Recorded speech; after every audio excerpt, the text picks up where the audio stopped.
15, we're all stressed out. I mean, it was honestly, I said this, I don't know if this was crossing the line or what, but it reminded me of like losing my virginity, dude. It's something high stakes, massive explosion. No, you think about it. You're thinking about it for something for so long in your head. You're like, how is this going to go? What is it going to be like? We have like one chance. And then afterwards, I was so happy the fact that we found the footage. Your afterglow? I was glowing. I'm still glowing. And it was really, really special. Yeah. So, I mean, for me, we just found the show open. Oh, yeah.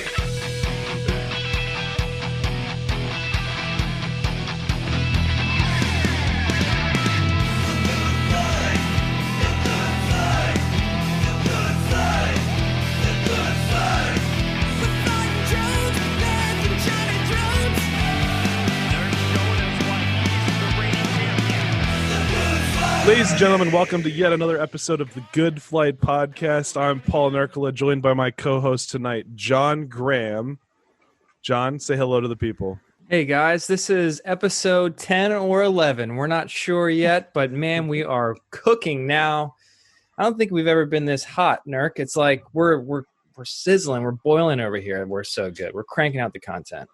Today or next week's episode is going to be this one or Gab 707. We're recording them like literally straight back to back. So our two guests, who we're going to get to in a second, have been sitting around waiting for John to make himself look pretty in his lighting, which in his defense is looking pretty good, but it's taken about 45 minutes of him primping and preening to get it right. So, but now I have to work on my hair and makeup now. Look at me, dude. It's not the full package yet. So I got to work up to that in episode 15. The people want to see is your full package. Now, ladies and gentlemen, we have two great guests with us tonight for two very different reasons, but the whole point is to kind of open up a little bit of a round table. So first off, we've got John and G. G, can you tell us a little bit about yourself first? Hey, what's up, guys? My name is Gergo Savo. I go by G, and I'm known as a diddler on the podcast. One of my biggest jobs with Flying Monster, my first biggest jobs was the drone throw for Mr. Robot. And a little bit about myself. Funny story of how I got into drone flying is basically my older sister's boyfriend bought a drone. My good friend bought a Maserati at the time, and I wanted to film the Maserati with the drone. I think it was like a Phantom 3 Advanced. And I asked to borrow it for a week, and that week turned into a year and sparked my love for flying drones. So, yeah, there we go. Awesome. That's perfect. And John and G were just on set over the last couple of days and had an epic shoot that is, by the time this comes out, will have already been aired. So we're going to talk about some of the behind the scenes of that with them. Also with us this evening is Sam Sanford, aka Straw Hat FPV. This week he put out a new product for the cine lifter market, if you can still call it that, called Pigeon, and it is basically a frame designed around carrying a naked Blackmagic Pocket Cinema or similar. So we wanted to have him on to kind of talk about that while it's hot, kind of talk about what his background and where that process has come through. So we're going to all kind of hang out together, talk about these different things, and let our very different backgrounds kind of seep into the two different major stories that we've got going on tonight. Sam, welcome. Thanks, Paul. Or do you go by Nerk? Doesn't matter. Okay. my wife calls me both, so I guess that means that we can. That's go. That's kind of cool. Yeah. Did she ever call you Nerk FPV? No. But so we're gonna go ahead and actually start with Pigeon, and then we're gonna kind of go into the more explosive. That's a hint. Stories later on into the show. Sam, can you tell us a little bit about Pigeon? Pigeon. Yeah, Le Pigeon. I've just defaulted to the Pigeon now. I've given up on trying to pronounce it. Anywho, let's see, I got it here. This is what it looks like. And go ahead and kind of describe describe it to us as much as possible, because we do have a lot of listeners as well. That is All right. so sick. Hundreds of thousands of listeners. So right now I have a dummy camera on it, but this came about because this is the real camera right here. This came about because I absolutely destroyed my Pocket 4K in a crash. Actually, I've crashed my Pocket 4K 4 times. And on the 4th crash, it finally was irreparable. The sensor like exploded out of the front end. Oh my gosh. Yeah. And it's like you're picking up the pieces and you just see the little square sensor just like laying in the grass. It's exactly how it was. And I was like, maybe I can like bridge the pads to no. But yeah, I have been able to repair it before, but this one time I couldn't. But I saw what were the crashes like? What were you flying this thing on? Was it a heavy lift drone or? Yeah, it was like this was a 10-inch X8, and I've crashed it. My first crash was on a 9-inch quad, and then second crash was a 13-inch Beast class, and then the third and fourth crashes were flyaways that I had with a 10-inch X8 platform. Oh no! Define flyaway. It's going like, okay. And then it like goes up into the air. That was part of a PID tuning issue there. Got into like a loop scenario. Yeah, it was like I was messing around with these wire rope isolators, and it just struck the natural frequency of the whole camera assembly. And I didn't have a notch filter at the right location because I just made a minor change, and then all of a sudden I have a flyaway. The first time it happened, I managed to catch it and break the fall, and I cut my hands up a little bit on the propellers, but it was okay because these are big, sharp 9 or 10-inch propellers. Catching an X8, oof. Yeah, sounds like a you job had already for me. disarmed it, I assume. Yeah. Yeah. Okay, but right. still, no. He just held his hand up with his sleeve hidden, like. Yeah. Listen, being a drone diddler isn't easy, all right? That's G's job, is pretty much handling all the dangerous materials and the propellers, and while they're spinning or not spinning. Yeah, it's scary stuff. So you irreparably destroyed your pocket cinema. So wait, if that's what spawned you into wanting to make it naked, did you have to buy a new pocket cinema? Okay, go ahead. Yeah, so I used the broken version, the broken one I had, in order to use calipers to measure all the holes. And by far the most time-consuming part was actually recreating the lens mount. That this is a direct copy of the camera, but you need these extra hinges and like the cold shoe for the STEDXP unit and all that stuff. So this is something that took me weeks and weeks to model in CAD. It's like a huge file. So you basically took the front of the camera, used calipers to measure each individual little crevice, and you reproduced the Blackmagic Pocket Cinema lens mount. Yeah. And that's 3D printed, or you had it fabbed up somewhere, or? Yeah, this is 3D printed with multi-jet nylon fusion. Multi-jet fusion nylon 12, so it's very lightweight. That's some of the best and most expensive printing you can do, other than like the metal stuff at this point, right? Yeah, it's extremely tough, and the dimensional tolerance is great, so it fits every time, because you need to have consistent dimensions for the focal distance between the sensor and the actual lens on the front. Mm-hmm. That's like the flange depth. Yeah, so that's what it looks like when there's actually guts, put into it. And the sensor at the back is exposed. Heat is not an issue because all the circuitry is exposed to the air. You don't need a fan. Yep. Don't know if that's going to be the same case for the 6K version, if there is going to be a 6K version. Mm-hmm. But what about the 14K version? Yeah. the 12. Well, the 12K is actually real. Right. So that's DK's the Blackmagic 12K. Yeah, that'd be crazy. Hey, if only Blackmagic would sponsor you or something like that. You're doing the God's work right now with destroying all these cameras. Yeah, they got to hook you up with some cameras. I don't think they like it. I've emailed them and I asked, do I need this part? Or will this explode if I do this? And they're just like, sorry, we can't help you with that. We can't. We don't support you. Right. They don't support me because I'm sure they don't like having their hardware being broadcasted on the internet in my disassembly videos and all that stuff. how bad is the disassembly process? Like, I look at that camera, and it's pretty solid. Actually, it's right here. Yeah, right here. It's my temporary vlogging setup because my Sony's in the shop. Nice. But yeah, what tell me about that process and what you had to go through to get it all re-functioning. It's actually kind of easier than decasing a GoPro, I think. You don't need to permanently damage the camera in anywhere.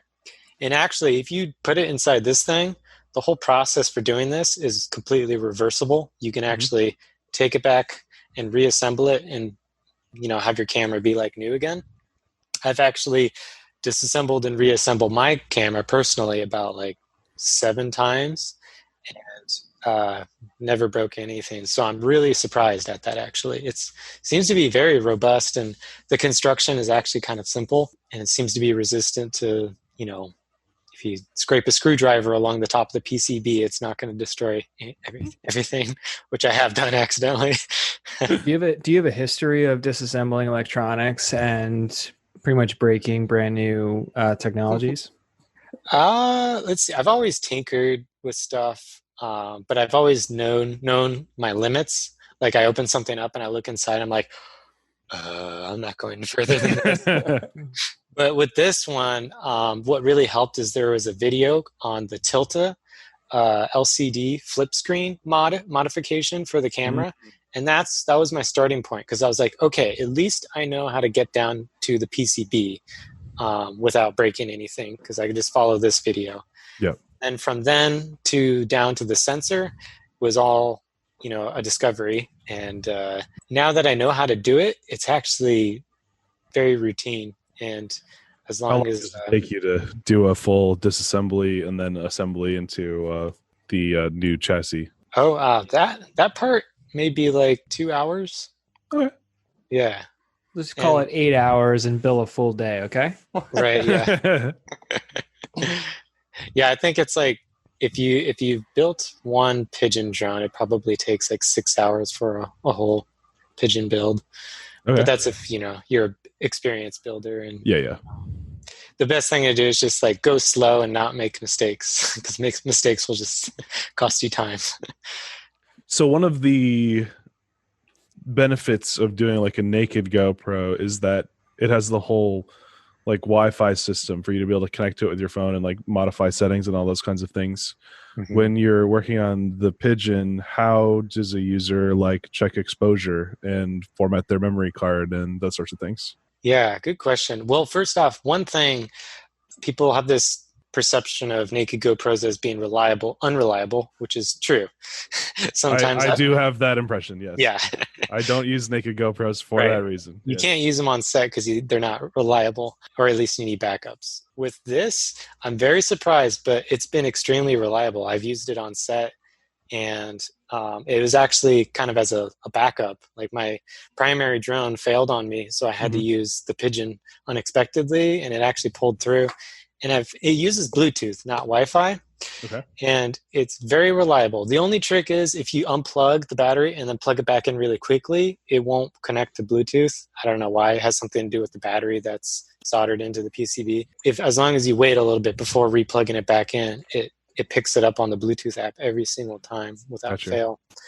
And I've never had any corrupted files. You can actually unplug the battery as it's recording, and then the Blackmagic camera will finish processing the recording because of an internal coin battery that does it. Yeah, and I've never lost a file. Yeah, that's awesome. It's remarkably reliable. So the interface is Bluetooth. There's the iPhone version and the Android version, and both work. The Android one, you can't switch between BRAW and ProRes. The iPhone, I actually got a used iPhone just so I could use the iPhone version and not have to deal with that problem. Yeah. So on that Bluetooth app, then can you check exposure and see like a picture out of the camera? Oh yeah, Blackmagic Pocket 4K users are really like peeved by that, because you cannot see a live view of your camera on your phone with the Bluetooth app. My guess is because there's just not enough data exchange or something like that. Sure. Yeah, I would believe that. So currently I just use an external monitor, and you plug into the HDMI on the back. Look at that. And as long as you use like a thin cable that doesn't put a lot of stress on the soldered mounts, you're okay. And then I'm working with Finky FPV on like developing some kind of socket adapter that plugs into the LCD socket on the Pocket 4K and also into the monitor, because there's an LCD monitor case that comes with the frame kit. It's like 5 feet away, but if I move and get it, my headphones will fall off. You're good. But it'd be like a cable adapter set where you can plug it into your monitor that comes with the camera that you've recased, and that way you don't have to have your own external monitor or use the Bluetooth app. And that's something that might come out if it's actually, feasible to manufacture. That's something that might come out, several months from now. I don't know.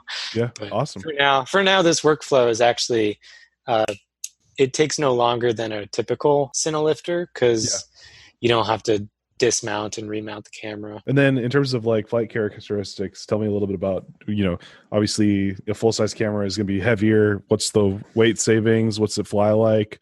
What have you noticed in your experiences? That's like the selling point right there. Like, honestly, so I've flown Beast class, Octo X8, 8-inch up to 10-inch, and this is like a breath of fresh air. The first time I flew it, I was like, I forgot what a proper mini quad feels like. This is amazing.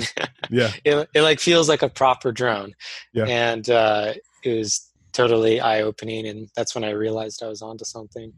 Because now you can actually, it's like a dream come true. Like all that 5-inch mini quad stuff, most of that stuff you can do with this drone, but have it be in Pocket 4K footage, which I'm going to do a comparison video once I get my GoPro working, but my GoPro looks horrible. It's a GoPro 7. I think it's because of the 7, but it looks awful. Yeah. I can't even compare the footage. Like, right. Well, you could compare flight times. You could compare just like the responsiveness and things like that. If you wanted, I think it would make sense for you to compare it to a GoPro, because like you're saying, hey, look, I'm doing this stuff with a GoPro on it, and I'm doing the same stuff with a Pocket 6K, Good point. So it's that's the selling feature there. What kind of flight times are you getting with that setup? Yeah, it depends. So my favorite setup is a 2200 milliamp hour 5S battery. So that's like 40 watt hours. And that gets me 5 to 7 minute flight times. If you want something that's really punchy and lightweight, do like 1800 5S. The 6S equivalent would be like a 1550 or something. And that will be like 3 to 4 minute flight time. But you can go bonkers. Like it just takes off like a rocket, especially with these 7-inch props. And it's also suitable for long range, because with these antennas, since you don't have a big old camera on the top, your RF performance is pretty good no matter what direction. Right. So you can stick some lithium ion packs on there, and maybe you'll get to 8 or 10 minutes even. Nice. Did I see a GPS sensor on there somewhere or no? So I'm not a fan of GPS on these Betaflight drones. Personally, I prefer to just rely on fail-safe just falling out of the sky is your thing. Yeah, I love that. Yeah, no, like whenever I've lost video, I've been able to kick it into angle mode and then fly it line of sight back, or fly blind for a little while until I get video back. And with Betaflight GPS, I don't know, it's a little bit too scary for me, because I've seen some wonky things. It's pretty sketch. Yeah, one of your videos, Nurk, actually, where it just dropped out of the sky. I was just great. Like, I mean, I finally got it figured out, but still, I wouldn't trust it. John flies $30,000, $40,000 heavy lift, Cinelift drones every day for work. So he's all about this like redundancy and like return to home, all this bullshit. Well, it's kind of funny. Bullshit. What? I know. I don't even pay attention to it anymore. G knows who. Come on. That's G why back John me up brought a me little on. bit. Yeah, that's why John brought me on, to back him up, dude. And 30,000 drones is the cheapest thing he flies. They're like 250 grand sometimes. Yeah, I don't even think about that shit. But but I did on my last build, I did do a GPS rescue, version of the Betaflight. And it is sketchy, and it does seem to do something different every time you flick that switch in it to enable it. Yeah. But sometimes it just flips over and flies straight into the ground, but it's at least it's exciting. At least it doesn't just fall into the ocean or something where it gives you a bit of hope or whatnot. And that's what I'm looking forward to in my next, build with, I'm trying to put a GPS system on my Beast class, you know what I mean? Just to have it and just to say you even have it type of thing. I've used iNav, and flight performance isn't actually too bad, and the GPS for iNav is much more robust, pretty accurate return to home and everything. But overall screw GPS, right, Nerk? I mean, I don't truly believe that. I just screw Betaflight GPS. And then in terms of like the overall design of the build, thinking about things like that I could think of being like a common issue for something like this is, one is the lens really well secured to the actual mount, because like if there's any displacement, like, and it has a little bit of jiggle, even if you have a perfectly tuned quad, it's going to induce a little bit of movement. Is that all nice and tight? So that little jiggle, that's especially critical when you're using SteadXP, and that's something that I discovered where you just wrap electrical tape around the lens, and then that will minimize some of that jello that you get in SteadXP. Fun fact: real professionals use gaff tape, dude. Gaffer tape. Okay, no taken. Find some from eBay now. Yeah, no. Yeah, we can go find some real professionals too. But anyway, what is SteadXP? SteadXP is like currently the best stabilization software for high bitrate footage, like cinema footage. It's a huge learning curve, and it's a total pain in the butt. But once you get the hang of it, it can actually produce some pretty amazing results. It's basically like hardware real steady go with software afterwards, like old school real steady for After Effects, but it's on a standalone application.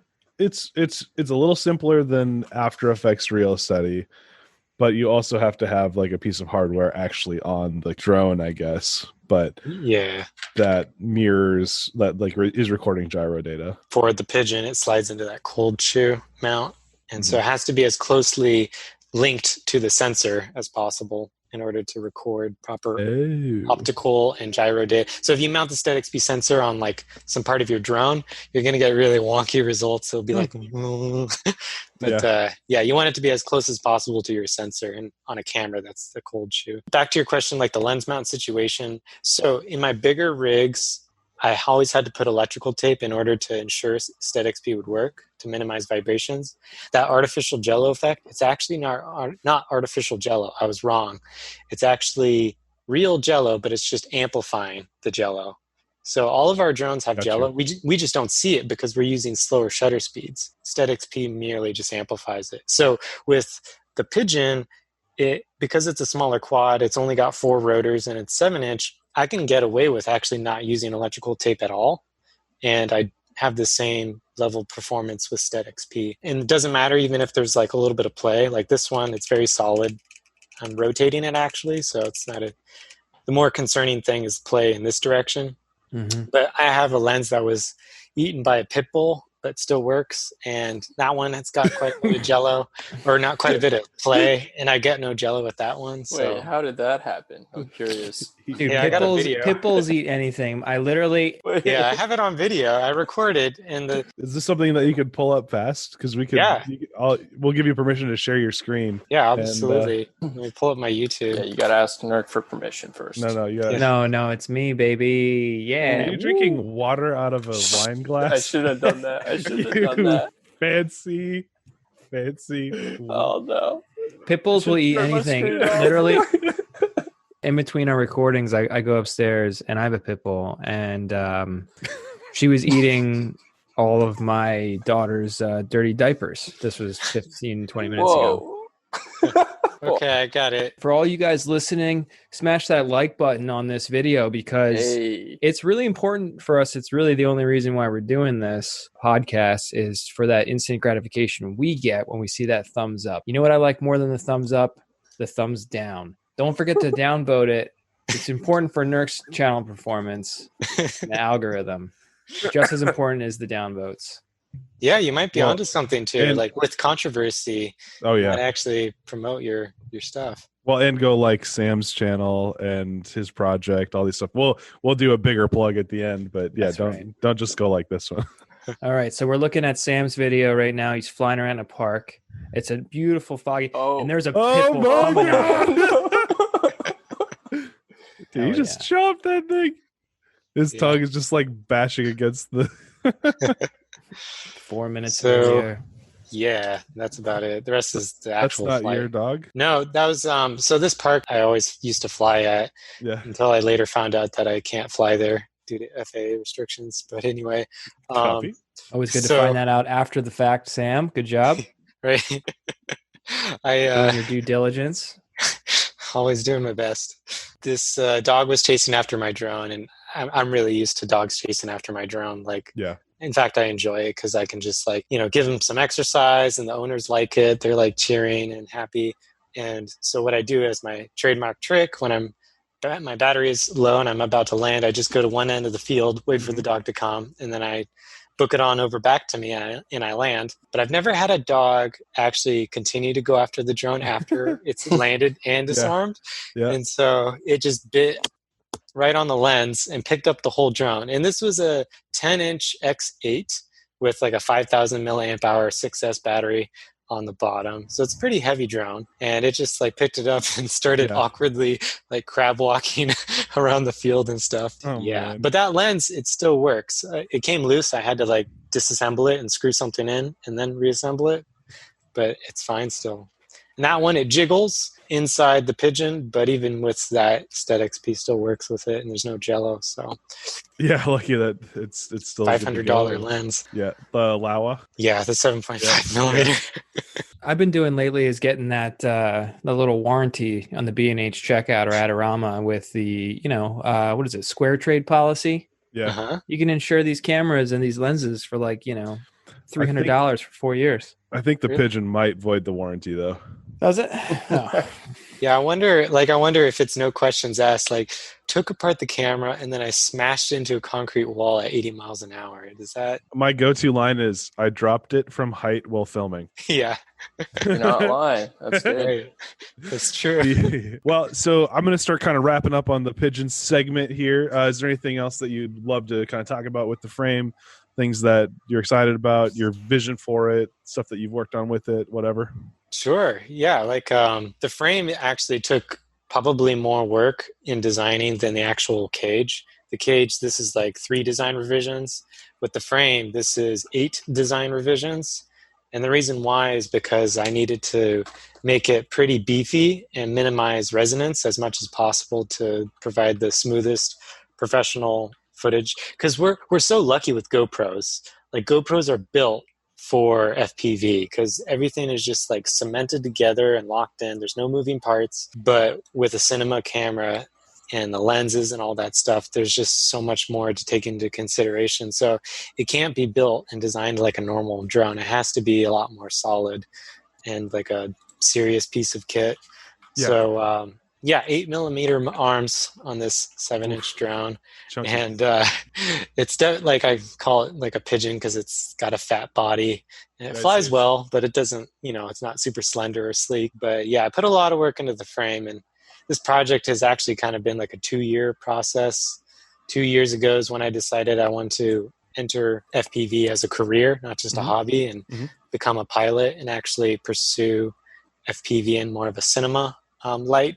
Yep. And so like I started out with, all sorts of weird creations, but the Pigeon is kind of like the pinnacle of my creations, I guess. Something that I feel comfortable taking on set and sharing with other people too. Yeah, absolutely. I'm really excited about what it means for, the potential here. I love the innovation. I love thinking through different ideas and trying them out. And I love that it was kind of born of kind of moment.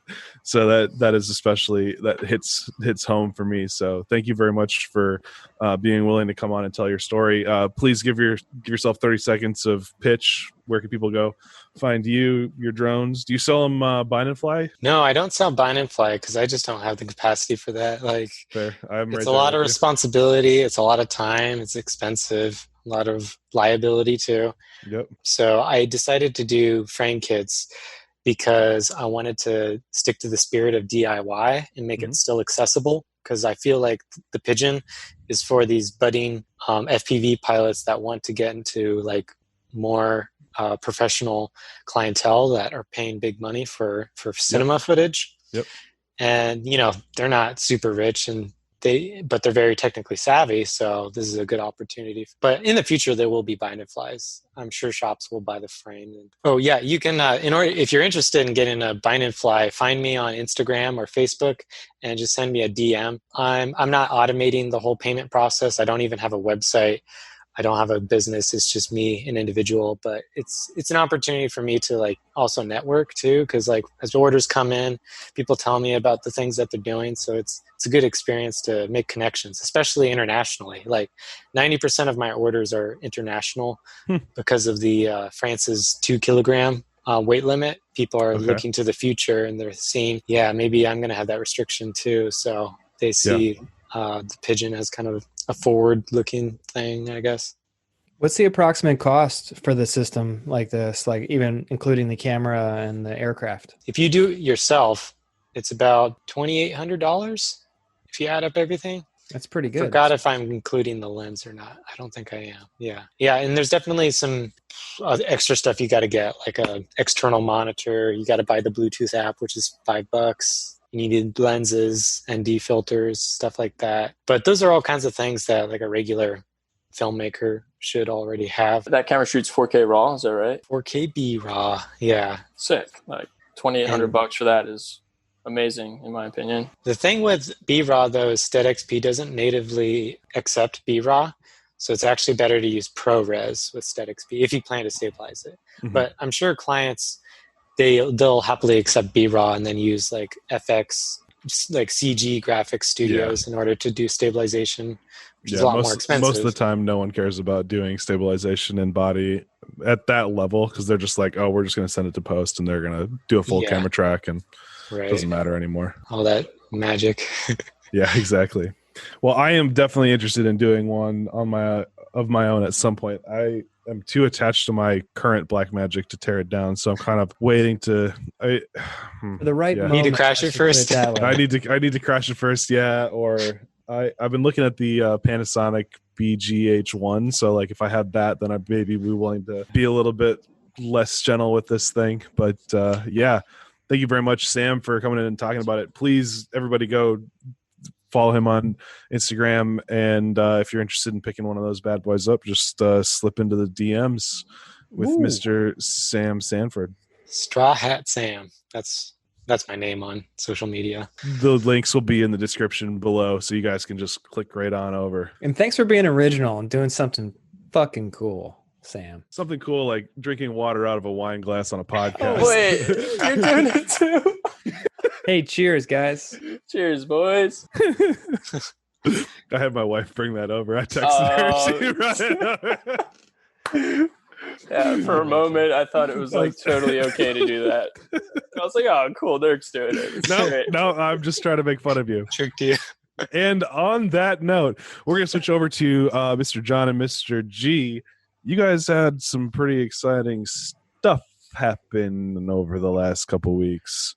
I'm going to let you guys kind of take the wheel on that while I sip this delicious 2020 H2O. Faucet water, right? Indianapolis. Yeah, dude, Paul, I was just a part of one of the coolest shots I've ever been in my entire career. And G was right there with me. We actually had a whole big crew of 8 drone people on the crew. 8 people? 8, which is very uncommon. We're bringing out the whole family to help us out with this one. It's like one person for each stick and switches. Yeah, we ended up having 4 drones in the air for a shot that we only had 1 chance at. Oh, so it's very, very stressful. And yeah, it's for a show on HBO called Last Week Tonight with John Oliver. From the top. Boy. All right.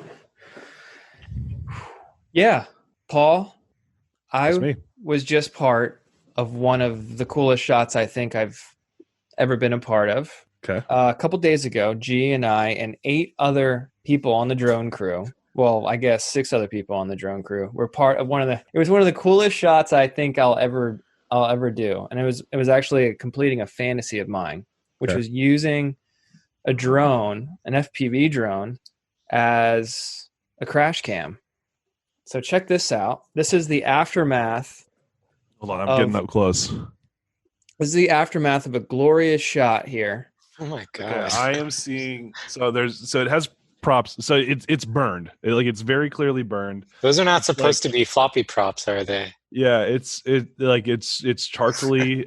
He has a skin on it that is like folding up. I was surprised how well the TPU is intact, but like each of the props is bent to oblivion. I can't even. Like they're so. Show them the air unit. Got to check out the air unit. You know. Oh my god! It's the new air unit stealth edition, all black everything. Oh my Matte god! black. Oh my. Wait, god. are those 2812 motors you're running?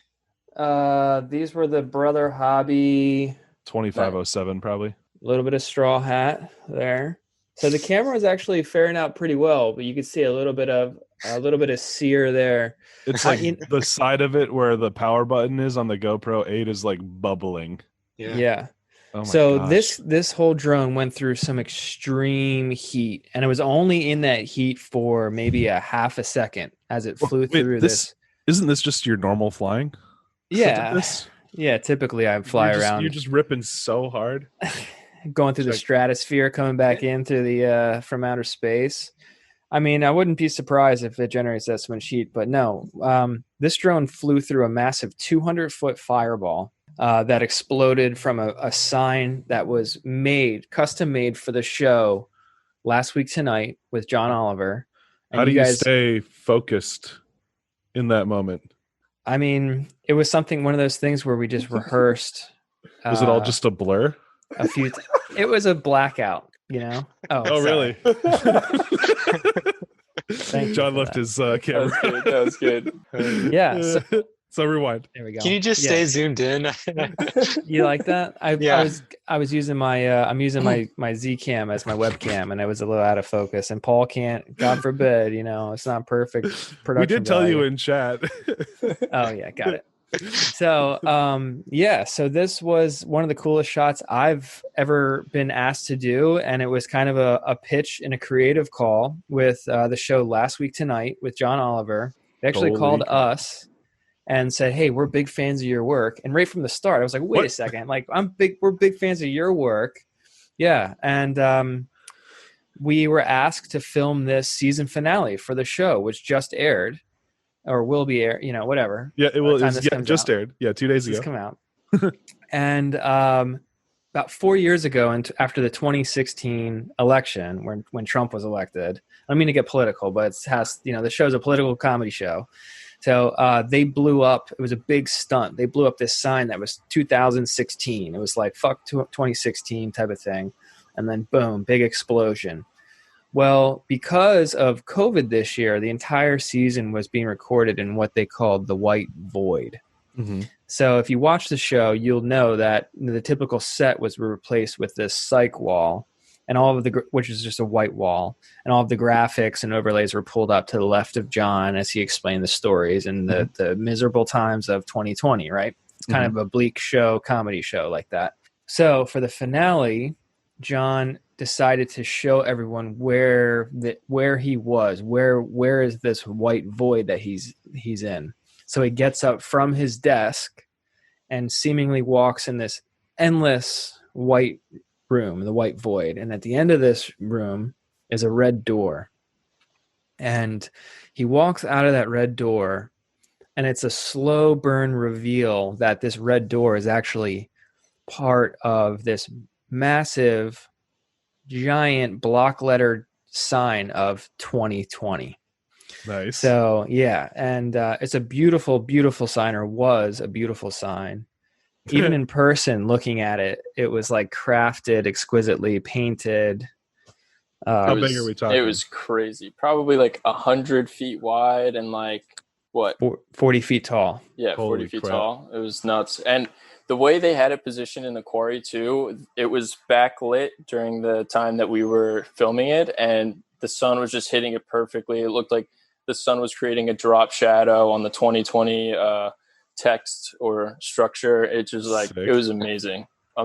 So in the show, John walks out of that sign and has a monologue speech about fuck 2020 and all these people died. And it was like, it was a bit of depressing speech there. And he walks out to a safe distance and he hits the button, and the entire sign explodes into a massive, massive fireball. So yeah, let's take a look at some of those footage here. You get to see this? Oh yeah. I was just you thinking, guys that are watching or listening on the audio version, this is also available on the video version on nerk.tv. Like and subscribe. we're going to be jumping into some of the Oh my footage. God. Oh my gosh. It doesn't even look real. But wait, before you hit play, you can see that drop shadow I'm talking about. See how it's like highlighted on the sides? That's the sun doing that. That's Really? just like, yeah. It's like not, looks like After Effects. Yeah, I know. The whole entire sign looks fake. Yeah, Holy so cow. I hope that the sound comes through on this too. So what I'm about to show you, we can show you a couple different clips here. This is actually from one of the 4 drones that we were flying, and Gergo was the camera operator on this one.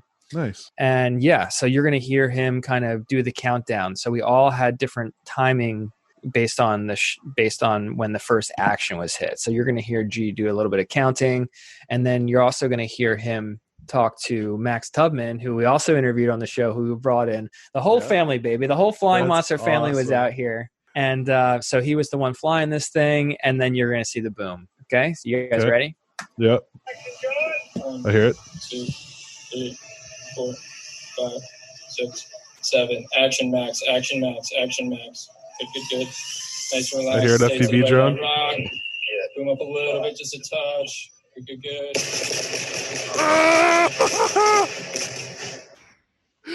What? Okay, and 3, 2, 1, hold. Okay. Yeah. Dude. So Meanwhile, G is just calm as hell, just like, all right. How's the super chill. I love it. Oh man. Yeah. Holy crap. Yeah, G did like an amazing job there. Like, I think honestly, that's the best part. Actually, is your narration. Yeah, it's something that John showed me how to turn on. It's just like, it's a good way to know if you're giving your pilot the proper direction to execute the shot. So it's a really cool feature to have on the proxy files.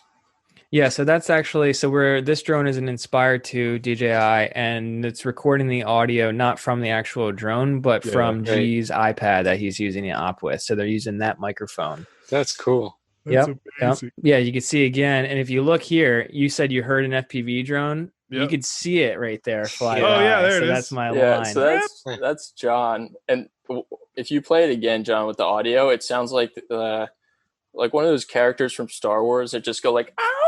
Like, you know what I'm talking about? Yeah. Like the Wilhelm scream. Yeah. 5, 6, 7. Action max, action max, action max. Good. Relax, stay to the right of that rock. Yeah, and then we gotta listen to the explosion again.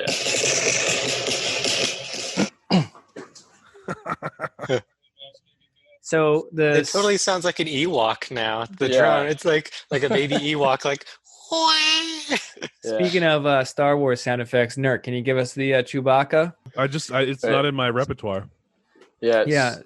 So there you go. So the special effects supervisor on this came out of retirement to do this explosion. This is how big of an explosion this was for everybody. I mean, this does not happen every day where you get someone, asking you to do this. He literally came out of retirement. Yeah, he said it was going to be big, and it did not disappoint. It was very, very cool. So yeah, we were a part of that special day, and my FPV drone was the one that got sacrificed on it, but it was designed crash cam, and the footage was really, really good as well. You got the footage, even though you went inside the fireball? Yeah, thank goodness, because I wasn't so sure after we did the shot. So I go into the fireball, and a couple of days before this, we had a rehearsal where there was a smaller fireball. They wanted to show people kind of what it was going to be like.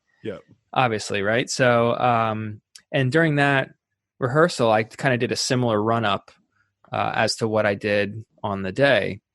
And I ended up flying through the fire on the rehearsal, and there was like no damage to the quad, right? So I was like, oh, it's just like, I even was telling people this, it's like, moving your finger through like a candle, it's like, you just go quick and it's fine, right? Learning experience done. This explosion was 22 times larger than the rehearsal. Oh my gosh. So I guess that means it's like 22 times hotter. And so I'm flying up into this fireball, and I remember not losing my video, and I come out of the other side, and I'm like, oh, I have no control, I'm thinking I might have like fail-safed or something. This is the quad that I had the GPS rescue on. I didn't realize till after we found the drone that my propellers like melted like candy, like just like a... In the like half second you were flying through it. Yeah, that's exactly why I didn't have control, because Oh my gosh. props were no longer propellers. Can you show us the props? Yeah, I'll show you the props again. So we were looking after the fireball had happened. It was obviously not really like safe to go down there and look for this drone, but everyone wanted the footage. Like the director wanted the footage. Everyone wanted to find this drone. And I'm showing you guys in the YouTube these propellers, and you can see the motors, like, how they kind of spun. Stringy. Yeah, it's like stringy. Extruded. Yeah, it's candy. It's like beautiful. I actually think it is really nice. So I'm going to keep this drone forever. And my goodness. But we were looking for the drone, and I couldn't find it. I'm down there. I'm one of the first people down there with like 3 other firemen, because they don't know what they're looking for. And honestly, they loved the fire. They like wanted to keep it going because they're firemen pyros, I guess. And it's gotta be hard to see down there. Yeah, hard to see. It's really out of focus down there.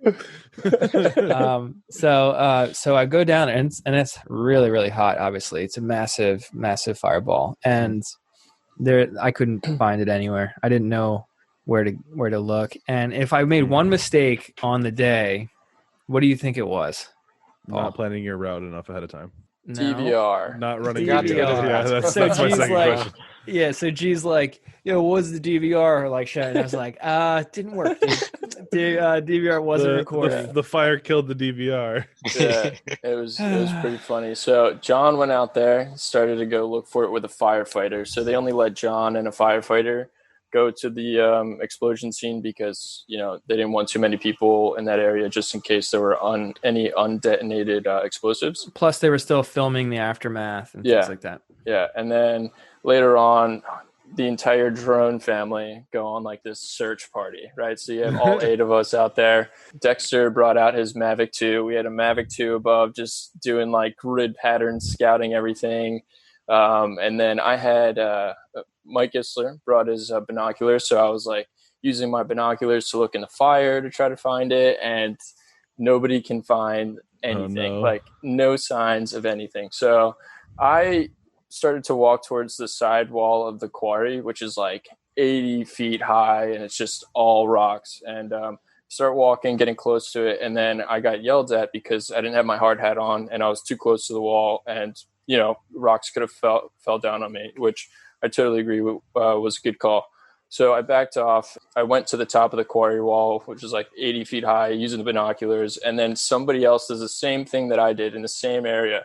They start walking towards that quarry wall. They were about to get yelled at to back off from the wall, and he looks down, and like the drone is right at his feet, and just grabs it and like jumps up, starts cheering, running back to the entire production. It was just like everyone was so stoked that he found the drone. That's so good. Yeah, so I think it's time to show you guys the shot from the FPV drone here. I can't wait. My body is ready. We shouldn't have showed my shot. This is like mine's nothing compared to this. I like where this is starting. So I see just the 2020 in the background, a danger. Do not enter sign in the foreground. No trespassing. Just an FPV shot running down a road. I can see production on the left side. It's a crane or a jib, whatever. It's hitting the deck, flying along the deck on the right side. And oh God. Wow.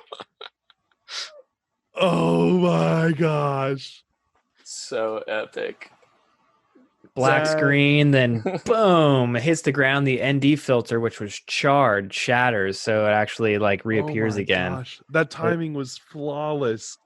Yeah, it was a lot, right as the 2020 fills the frame, sun glaring off, or like there was some water down in that part of the quarry, and you could see right there the reflection. Beautiful. And then it just you can see how the sign explodes sequentially too. So that was something we learned like a little bit later, was the charges were going to go off in sequence. Yeah. So, just to get up that close and you see these panels just pop off, it was Oh my really, really gosh. well done explosion. I hope he got paid well for this. We got paid all right. Actually, I'm sure we're going to get paid just fine. So, my favorite part is how you can, when he's inside of the fire and you can still see some of the flames. Yeah. Just like, can we frame by frame that, please? Right there. Yeah, that's like so right there, cool. you're in the seventh circle of hell. Yeah. I mean, how often you get a chance to see what inside of a fireball is like. What FPS is this shot at? This is at 60p, so 2.7K 60 4x3. ISO was between 100 and 200. So you haven't even real steady it yet. It doesn't even This is real steady. Oh, yeah. okay. You could see there the char on the ND is black now. Obviously, my propellers have melted by this point, but it gives you an idea of the fireball, and then you look up and you can see the sun. You know what I would give to see to have a second GoPro on there that has some of the props in view. Yeah, or like a DVR. So that was definitely very cool. I mean, it was very stressful, Nurk. I'm literally 15, we're all stressed out. I mean, it was honestly, I said this, I don't know if this was crossing the line or what, but it reminded me of losing my virginity, dude. It's something high stakes, massive explosion. No, you think about it. You're thinking about it for so long in your head. You're like, how is this going to go? What is it going to be like? We have one chance. And then afterwards, I was so happy the fact that we found the footage. Your afterglow? I was glowing. I'm still glowing. And it was really, really special. Yeah. So, I mean, and we just found the show open. Oh, yeah. No, for me, it was everything started out super chill. I wasn't exposed to all of the thoughts, I guess, that our company put into John and Dexter's head leading up to this. So I got bumped to a camera operator on this. I'm usually a drone technician. Basically, I was camera operating and, I was so stoked and ready for these explosions. And then later in the day, I hear Dexter and John talking about, they're like, dude, what if we flinch at the sticks? And we can't do that. You got to stay smooth on it. You can't react to the explosion or anything. And I was like, oh shit.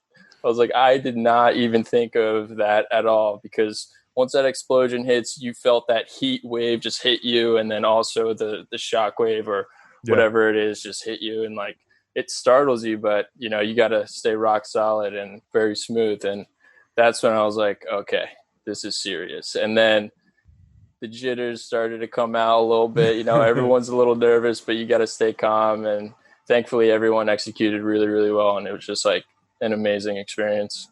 I'm curious how much the explosives cost. Oh, I don't even want to guess. I mean, I'm thinking it's a multi-million-dollar day. That's it's not just the explosion. It's all of the costs for the labor. I mean, there was 120 people there, and the pre-production. I mean, we've been involved with this for now 4 weeks. And, relatively an afterthought, I'm sure, compared to everything else. So yeah, for sure. Here's another look at it right here. This is from the Mavic. So this was a pretty cool shot we put up basically as a bonus here. So the DP wanted, in the pre-production, we were listening to them and they were talking about this. They were talking about this massive wide angle that they wanted, but we never really, it was just a cost thing or whatever. And that's a nice size of the fireball there. That's such a huge fireball. Yep. Yeah, it was massive. And something else that made the nerves skyrocket was they did a little test explosion. And then the day of, they're like, yeah, the actual explosion is going to be 20 times as powerful or 22 times as powerful. And then everyone's just like, oh my God. And there it is, going over 150 feet high. That is so amazing. Did you wear ear protection and all that? Yeah, we did wear ear protection, and then we also had our comms on so that kind of acted as ear protection for the one ear. We had hard hats on. I had yeah. the FPV goggles on. I have a walkie earpiece in my right ear, and then my left ear, I'm communicating with our entire drone team, making sure everybody's set. Yeah. There's a lot going on, like we talked about before, just like the amount of coordination. Ooh, I like that takes. shot. Yeah, this is on Dexter's drone, and Mike, nice 35 mil here. It's what a Ari. This is an Inspire 2 at 7. Oh, okay. Yeah, I too. They also ended up they built like bunkers for each team too. So they put up some walls just in case any debris was being launched super far away near us. So it was pretty cool. And then that's John, a nice shot of like the scaffolding falling over. Mm-hmm. John, that's the explosion bunker, I think, right? That special effects people were hiding in down at the bottom there. Oh, yep, there was a guy in there. That's pretty close. Yeah. This type of explosion is probably mostly like a little bit of like actual explosive material, and then a lot of like fuel to just kind of make a fireball. So it's really, I mean, it looks like a really big explosion, but like in terms of like concussive feeling, it probably wasn't that bad, right? That's right. No, they used. I mean, I wasn't there, so I can't say, but I have a feeling that it was like it was a loud boom, but it wasn't like.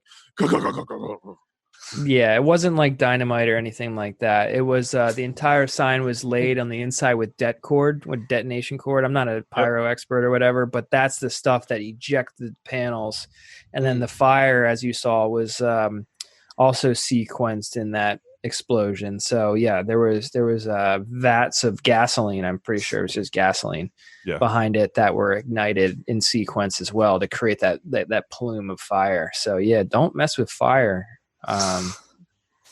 It will melt your props. Oh yeah. So yeah, I've actually flown through explosions a couple times, much smaller explosions. I had the same experience you did. Well, did you ever fly through that flamethrower? Yeah, I flew through this flamethrower. I flew through. I actually flew through explosions for DRL one time as well. We did a whole series with Amazon Grand Tour where we blew up some stuff, and we flew through those. It was totally fine. But yeah, that's next level, man. That was so awesome. Yeah, it really was like an amazing experience. And, they said they're going to, they're like, wait till you see what's next type of thing. So who knows? They're going to want more. They were very, very happy, and we were honored to be a part of that whole. Oh yeah. And if you need higher quality cameras, you can turn to Sanford and the Le Pigeon. Yeah, if you want to sacrifice a 4K. You hooking us up with a production like that, they'd be willing to do it. Yeah, absolutely. I mean, it's a good idea. It's something we did talk about with like the Komodo. They had a lot of other stuff on their mind, and so did we from the creative standpoint that I mean, it still looked amazing. Yeah, flying a Komodo into the fire like that or something else was dropped like pretty early in this stage. Probably because we knew it was going to get destroyed, so which makes sense. Awesome work. Should we talk about what the initial plan was, John? Or yeah, sure. Now that you bring it up. Yeah. So I mean, John was discussing that with production, but basically it was going to be a heavy lift drone throw. So as John Oliver was coming out of that red doorway outside of the white void, we would have been there with the drone, walking down the steps with him, and eventually letting go of the drone, and then just revealing the giant 2020 sign. But they said it didn't make sense. It didn't go along with the creative that they had set up. So that's too bad. That seems like the perfect use for it. Yeah, especially for something of that scale. Like it's about the reveal at that point. Yeah, exactly. John, didn't you end up getting a similar shot with the Inspire on Monday? Was it or? Yeah, we did. It wasn't part of that oneer look that they, that the intent was initially. Things changed, like you said, G, like narratively. But we ended up getting some really nice close-up shots of John walking, like some close-up, meaning 50 millimeter kind of, head to toe stuff as he's walking out of that sign. We're doing some left and right dolly work as he's walking. Yeah, I was going to ask if you were on set with John at all. Oh, yeah. Was he there for the explosion?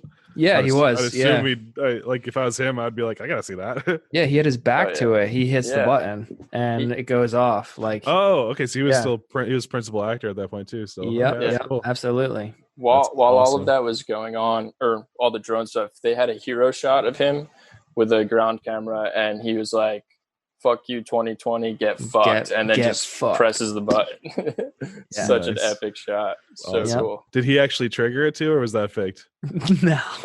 I mean, I would love it for it to have actually been that, you know. It's funny because during the safety meeting, like before the explosion, someone asked that question. They're like, well, is that detonator actually the detonator? And John's over there like playing with it. He's like, they're like, no, it's not. He's like, oh, thank God, because I've been like playing with this thing like the entire time or something like that. Be like, good to know. It That's would have been really really good funny. to know.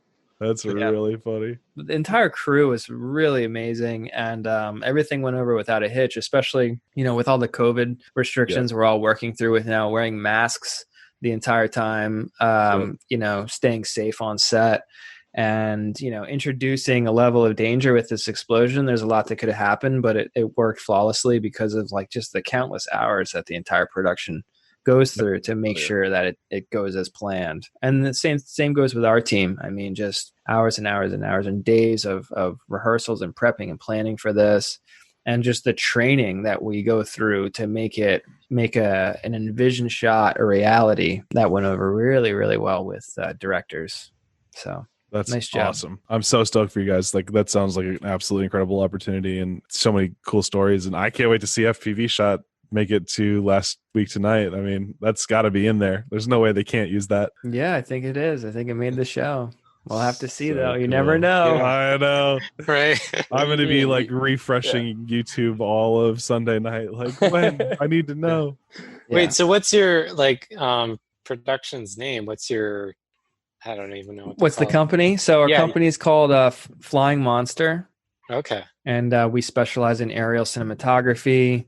We're based out of the New York market, and we fly for a lot of episodic TV shows and feature films and commercials. Our workhorse is Inspire 2. We also fly custom heavy lift drones with like Alexa Minis and other cinema cameras. We've been getting more and more requests for FPV work, which is great because, G and I have been flying FPV for a couple of years. Mm-hmm. And so we have a really good team and family at Flying Monster. So what's your favorite part about the work? Flying, dude. Flying. I mean, when you're actually operating is the best. I mean, it's the easiest part of the job. All the other prep work and the politics and the planning and the travel documents and the flight plans is a lot of work too. Maybe that's something we should talk about in future episodes too. Just like a little bit of flight planning of what it takes to do something like this. That would be interesting because there's a significant amount of work there. Yeah. I think that would be a great topic. Yeah, it would help kind of. Especially thinking about it from both the aspects of FPV and of like traditional drones as well. Yeah, absolutely. There's different considerations that go into each. Yeah, and how we like kind of integrate in those with the safety plan on set and just communicate what your expectations are as a contractor, pretty much. We're providing an entire service to these productions, and with something that they're not typically that familiar with. So to answer your question, the best part of the job, I mean, that's what it is. It's getting on the sticks and creating some content, and hopefully you're in an amazing location with amazing talent, and it's easy from there. So if that's the kind of stuff that you guys want to see, leave that in the comments below. We'll get right on that. We got plenty of things to talk about. Are we ready to transition from amazing footage to other amazing footage, gentlemen? Yeah.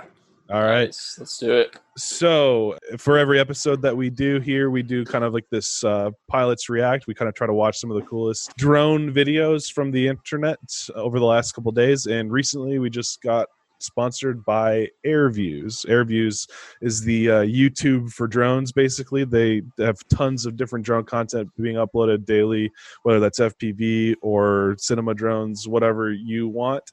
And they've picked out this week's 4 videos, and we're going to watch them together right now. Can you see a monster truck? Oh yeah. Monster yeah. truck. Okay, so it's going to be hard to follow that explosion shot. So guys, kind of reset your expectations Right. here. Yeah. But I have every confidence that Dirty Dishes FPV can deliver. Let's see what we got here. And as you guys are seeing stuff, just call it out. Tell me what you think. Dirty Dishes FPV Sports Showreel 2020. Here we go. Ooh, that's an Extreme E. That's cool. Did you see that? Extreme E Yeah. is the new, like, it's kind of it's like the Formula E of World Rallycross. Monster truck. Whoa. Oh, did you see the car in the front? He landed on it. Yeah. Now we're inside of the Cine Whoop boxing. Guy standing on top of cars that are drifting around him. In-car piloting. Okay, so the guy is inside Oh of the my car. gosh. Wait a Porsche second. Let's go back to 911. those goggles. Let's see what Fashionable kind of goggles box these are. goggles. Boom. Oh It's my God. yeah, They're like the monitor. boxed. Is this where you say like, what are those? You know? Yeah, what are those? He's got a monitor. It's one of those mirror monitor things. He's got a huge box set over his face inside of the car. His driver does not seem that thrilled about this whole situation. But yeah, so we're inside of some sort of Porsche. He's wearing the goggles and flying behind the car. We're getting nice and close. Which is very Right. fun and difficult to do. Oh, It's no, hard yeah. when you come to a I stop. get sick. Okay, so now we're seeing yeah. Extreme E, and I'm super jealous that he gets to chase these guys because So it's electric? Yeah, it's all electric. It's like basically a rally car, like a rally truck. Wow. Lewis Hamilton, the 7 or 6-time Formula One world champion, has a team. One of my favorite YouTubers, Andreas Backerud, is driving a car, and Nico Rosberg, the one-time Mercedes world champion, that is the only person in the last like 6 years to beat Lewis Hamilton, has got a team. So it's like I'm really excited to see what happens with this. I'm also a nerd. Yeah. Stop flexing your racing knowledge on us, all City right, dude? Whoop flying through the nets. Really bad snowboarding. This is cool. I mean, you know what? He gets out and he's flies finding stuff. and does all of these cool events. Yeah, that's Oh, the yeah. Extreme E again right there. Dang. This was Like from a- their test That thing event. is fast. They're quick. They have so much. I'll stop talking about racing. So much torque. Instant torque. Instant torque. I like that. Oh, he hits the battle floor, ropes. doesn't even Oh, yeah. going through the Oh. battle ropes is ballsy. Yeah, I wonder if he made it through the ropes. This guy gets Drifting out there. It's just GTR. like so much cool stuff that he's doing. Yeah, I'm super jealous. Backwards. Oh, yeah. action. Yeah, that's Sick. cool to see. I like Chasing when people do something different. Is that an S2? No, it's a Miata Yeah, new Miata. through a Oh, tunnel. don't fail safe. Don't. Oh, Yeah. That's my favorite thing. there it is. That's We a gotta nerd love that point. transition. Loves that. Oh my gosh! So he's in car piloting behind the Extreme E on a road course. Oh wow. Oh my Actually, god! I am reasonably impressed with that right there. Yeah. Okay, all right. Credit That Dirty is Dishes. so Well hard. played. Yeah. That's amazing. I can't do that. I literally couldn't do it. Nice little warp transition there. Back to the drifting I like the and monster monster truck. truck. I like the tandem. Like it's like Whoa. it's like show drifting. That's cool. Whoa. Did anybody see that Oh, guy God. standing on the car? Yeah, let's go back. There's like 4 cars. Yeah. Yeah. He's driving one. Describe what you're seeing, G. Okay, so right now I'm seeing 4 cars literally 2 inches away from me, 2 inches in between each car. They're in a line driving forward with a guy standing on top of them. Seemingly they're all Wait. connected. No, he's Yeah. standing on the door mirrors. Yeah, He's on the door sill. No, On the windowsill. windowsill. The windowsill.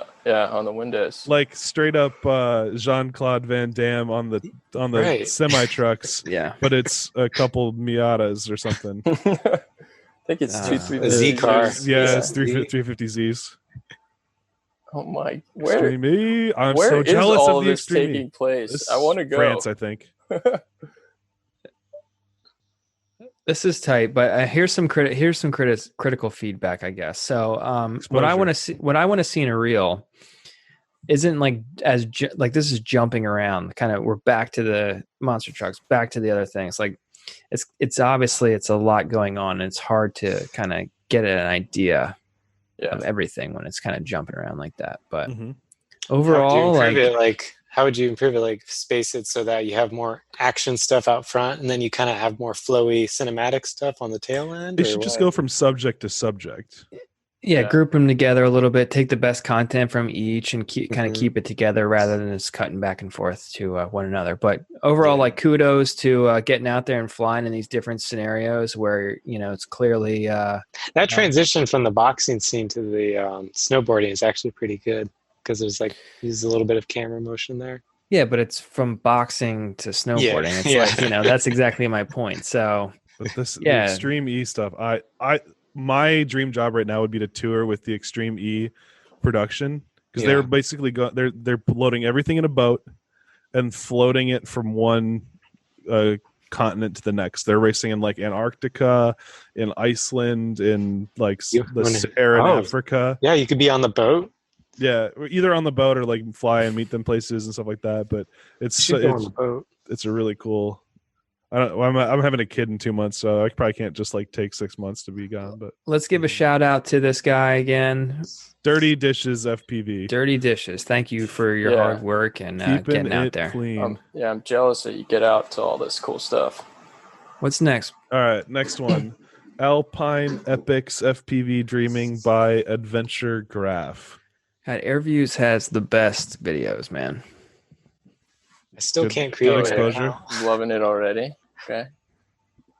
Nope. Wait, Whoa. This looks FPV. fake. it does Yeah. look fake. Looks like a Mavic to me right now. No. So now look at the So horizon. epic. Wow, this is really pretty. What? I don't even know how to describe this. It's It- it's like a snow oasis. What's going on? So we're Yeah, going it's- uphill right there. We're looking at an FPV drone flying up a mountain. So there is no horizon. We're looking at the snow. In the But it's kind of Stubai Alps, the Western Austria, GoPro 9 with built-in stabilization. It looks like hyper realistic, almost like it's a video game. Yeah, Well, there's no. I think so that's, too. That's because I think it's the shutter angle. There's probably no. I It's don't like see a lot very of fast motion shutter. blur. So it's like very fast shutter speed. Yeah, there's the GoPro. Do you see that shift when he started orbiting the? mhm. No, I missed that. It looks good for in-camera stabilization. Oh yeah, no, it looks awesome. Oh, I wish we had a little. I mean, he put the CinemaScope lines in there, and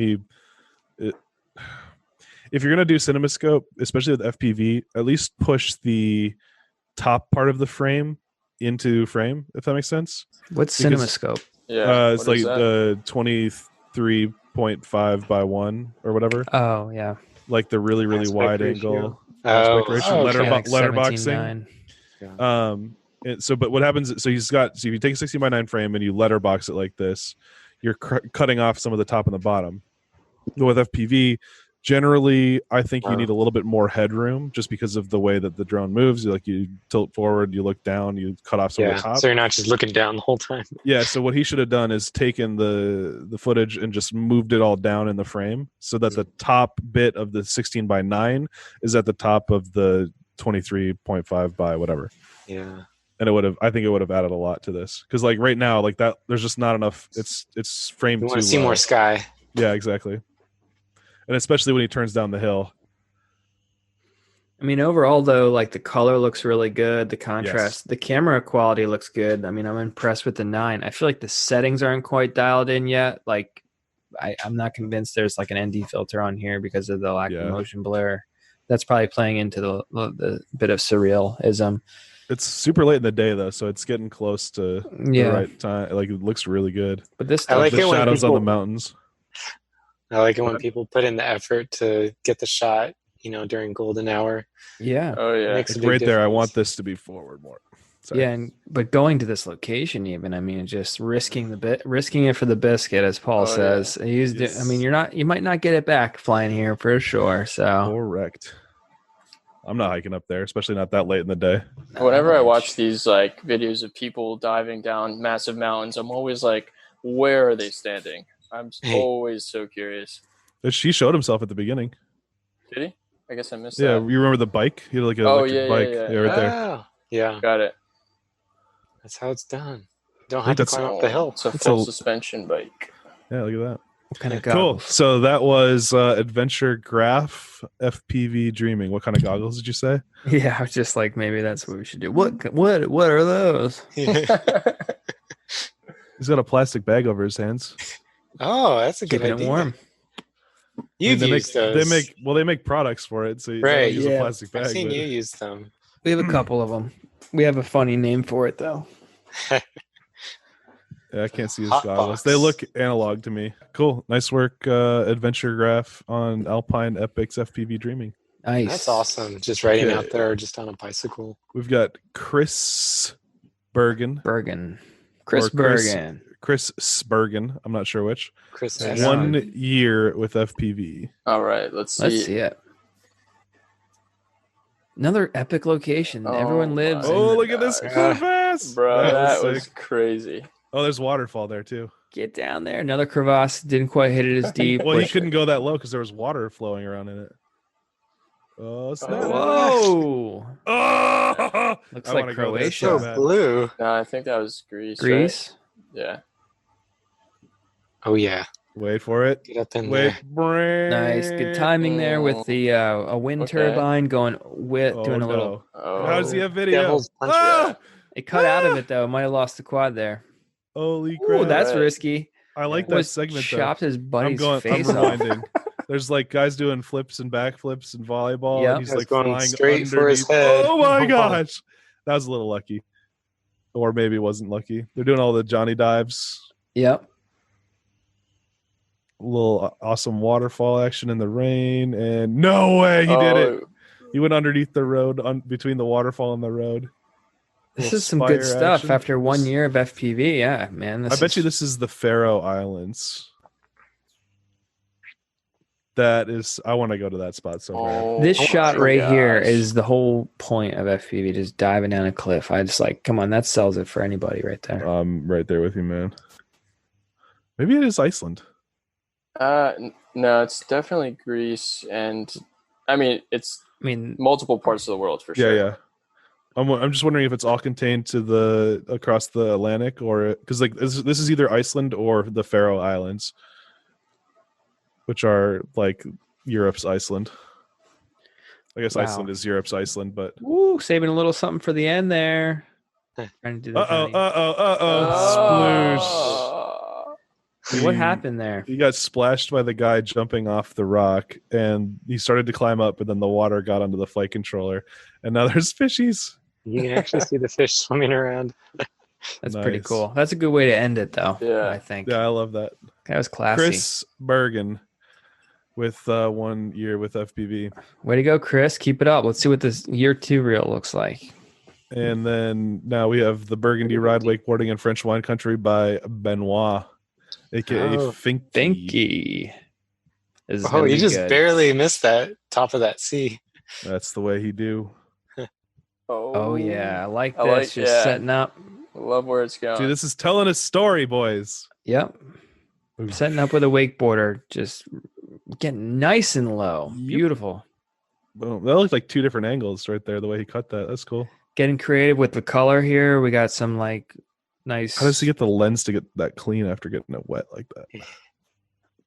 Windshield wipers. Just fly it faster. Gotta lick it. Whoa. Real close to the rope on all these Oh, shots. yeah. Nice and low. See, this is I it. like You gotta that. get Guy's low. sending it. Oh yeah. The lower you get, the less lens distortion appearance you have too, because the horizon's more like in the middle of the shot. Yeah, look. I like that Wow. cut. So cool. Like he makes it Beautiful look like counter it's there. 3 different shots. Watch this right here. So he jumps up on it, 1, then reverse angle 2, Yep. and then he goes back to the first angle 3, Yeah, and it makes it all look like 3 different angles. clean, That's and then he finishes super Oh! close. That was sick. That was phenomenal. Oh, He does this like tight What? little orbit. Oh, getting down my in the gosh. spray. Dude, I want this wakeboarder so bad. Look at him. this is Look at top notch. Oh yeah. Dang. him. Bang. Wow, that was some lift. Literally inches. The from camera is soaked. Like the entire drone is just it's constantly Yeah. getting drenched, and it's not But- fun at the But sky. the water comes. Oh my gosh! I'm as Oh. impressed with the wake. Oh my gosh, with the wakeboarder as I Yeah, am with he's like Finky. fanning the water out into these like blades of water. Well, honestly, that's the whole point of like filming this stuff with a drone. It's not about like the drone tricks. It's about the thing you're filming. Capturing So the that's subject. yeah, and it's doing a really, really great job at showing off both, honestly. Oh, I love that. Like cut through the splash and look up at his face. Like I'm interacting with the character as much. Oh, there it he got is. sat on. Not a great way to end it. Last shot of the video, the guy, the wakeboarder, landed on him with all the the way thing. down to the Just bottom. took him out. Hell That yeah. was sick. It's so Love good. it. Such a sick video. That was really, really nice. Finky, Thank you. conformal coated drones. Yeah, if it That was was the great, Pigeon man. doing that, the water would seep in between the lens and the sensor. Gab would not approve. It'd be like bloop, bloop, bloop, bloop, bloop, bloop. Like different tools for different types of fools. videos, right? different tools for different folks. Well, thank you, Airviews, for sending over those awesome clips. Please check the links in the description to find more of those, and go follow me and John on Airviews. That'd be awesome to have you over there. We're posting little videos and snippets here and there. Thank you very much for hanging out for that segment. Yeah. Guys, I think we're about ready to wrap it up. Let's do it. Sam, one last chance. Pitch your stuff. What you got? All right, so I'm the designer of Le Pigeon, the Naked Black Magic Pocket 4K cinema drone. It's a 2-year-long process for me. You know, I built a lot of things, but it's kind of the pinnacle of what I was after in terms of combining FPV footage with true cinema quality camera stuff. So yeah, I can sell the frames. The frame kits are $375. Yeah, they're expensive, but they also cost $250 to manufacture. Not doing bind and flies at this moment because I'm just one guy. I don't have the time for that. I have to go out and fly myself. Plus, I work full time. It's an opportunity for professional FPV pilots to have access to some clients that want some high grade footage, but still want that 5-inch mini quad look. Cool. Check them out in the description. G and John, do you want to pitch anything? Go ahead, G. Let it go. Well, you guys can follow me on Instagram. My handle is @GurgoSevo, which is @GRGOSEVO. I know in the description. I know I have a difficult name to spell. All right. Yeah, I'm a drone pilot for Flying Monster, drone pilot, camera operator, handheld operator, all that fun stuff, and can't wait to post more of the content that we create out on there. Yeah, G's been producing all of the drift stuff that I've been putting up lately. yeah. He's been out there Nice. getting it, producing the whole live stream and flying FPV for that, as well as flying the Inspire 2 FPV for that as well. So it's just like really, really good stuff. I don't think there's any better drift content out there. I'm going to go ahead and say it. While diddling his way through the fleet. That's right. Cool. Well, thank you everybody so much for hanging out with us tonight. We're so glad to get Sam on here to talk about the Pigeon, and G and John to talk about their experience with Last Week Tonight, which just came out 2 days ago. So go check that out. Go see the final product and then see some of the behind the scenes here. Thank you very much for hanging out tonight. And John, what's the line? I'm a good flight. Good night.